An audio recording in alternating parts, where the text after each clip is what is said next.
Hello everybody, Dr. Meno here. Let's start our little tea journey where I pick up my ingredients here at Hermanos Mora Brothers. It's a nice fruit and vegetable stand down in Palmar Norte, probably one of the best fruit and vegetable stands you'll come across in the southern zone here.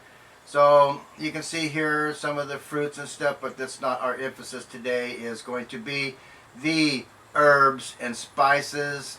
You can see how they're just kind of laid out in there on the shelving. All the various varieties of different herbs and spices is a price chart. You can see the 500, we're going to be getting some oregano, some tomillo, romano. You can see the pricing is 200 to 500. No, your 200 colones is about 35 cents, and your 500 colones is about 85-90 cents. So I'll go ahead and put a cost analysis down there in the show notes so you can get an idea of what each batch will cost, and I'll do a 2-liter batch. Yeah, so happy shopping. Now let's head on over to our laboratory and put all these things together, and we'll show you how to make this great elixir, Dr. Meno's Jungle Juice. Usually I stick my tea out in the sun all day, but since we have rainy days, it's rainy season here, I'm going to heat up some water in a tea kettle here, and we're going to set it aside and let it cool down while we prepare all of our herbs and spices to put into the decanter. Okay, like I said, while that teapot's cooling down there, let's assimilate and get all our ingredients together here. You see them all laid out there, everything, and I got 7 of this special batch here, but I don't do all the ingredients all the time. You can see it's still pretty rainy outside, so that's why I heated the water up, and we're going to get our stuff together. First we got a little clump of oregano. Oregano is great. I use a lot of oregano in a lot of my sauces and in soups, so it's always good for you. Here we have some thyme, tomillo. That's always good stuff. I like that in my chicken soups. Great spices, great herbs and spices. In here we have some rosemary, romano. Stick in there. Yes, sirree. And don't forget all the little scrappings. You want to stick all that stuff in there. And some mint. Like I said, this is just to tone down all the other flavors to help blend it in a little better. And now for my little special ingredient, moringa. And I got a tree outside, and I like picking the little flowers off the hood of my car and eating them. But this is a very healthy, very good, high mineral, antioxidant type of leaf. So I include that. I like to include it in my soups and sauces and things like that. Now, hops. Be careful with the hops. I'm a hop head, so it's okay. But I added this in there, and if you don't appreciate the acidness of hops in a good IPA beer, then I would suggest not to put them in, but put them in very conservatively because it is a pretty strong effect. So now we're going to get all the ingredients. We got all of our ingredients in there, and like I said, be very conservative with the hops unless you're a hop head like me. The mint I put in there because of the balance out of all the flavors, tone down the other effects of all the other ingredients, so the mint kind of hides and rounds out the flavor so that you're not putting in any sugars or honeys or anything like that. And Camillo, manzanilla, I was just kind of loose here, just threw the whole shit and caboodle in there.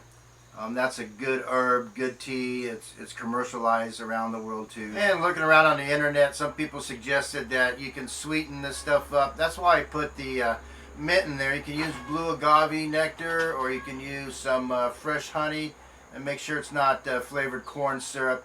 For all you diabetics, I suggest using the mint in there and just grin and bear it. All that goes into the decanter. Wow, look at all that. Pretty crazy stuff in there, huh? So we got, what, 6 things in there? We got Romero, we got oregano, we got thyme, tomillo, we got moringa, we got hops,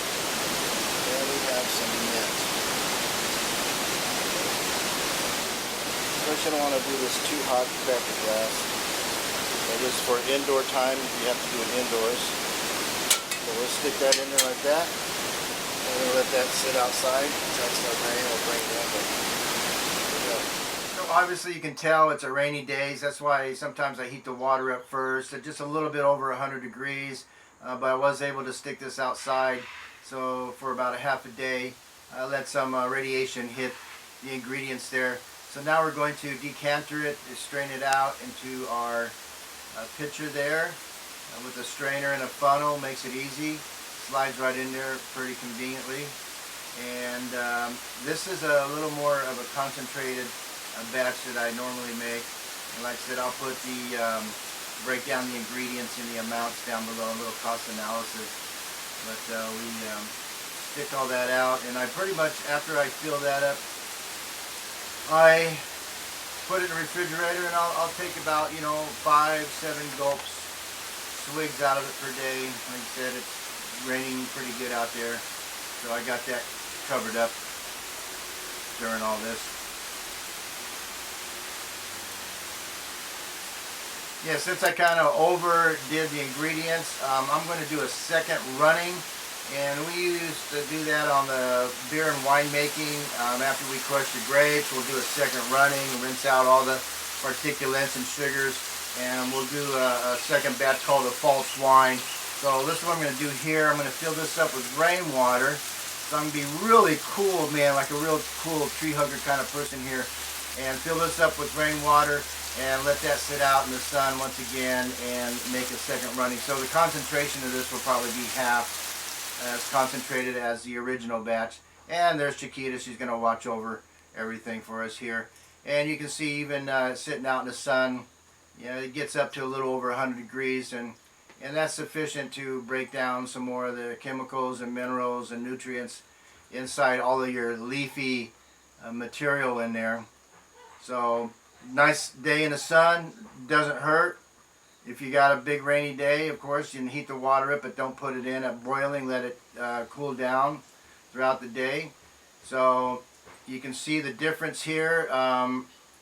There is the second running. You can tell the concentration is a lot lighter, and there's the first running. The concentration is a lot higher concentration, and there's our wonderful little herbs and spices down there, our fresh ingredients to make this wonderful, healthy, nutrient tea.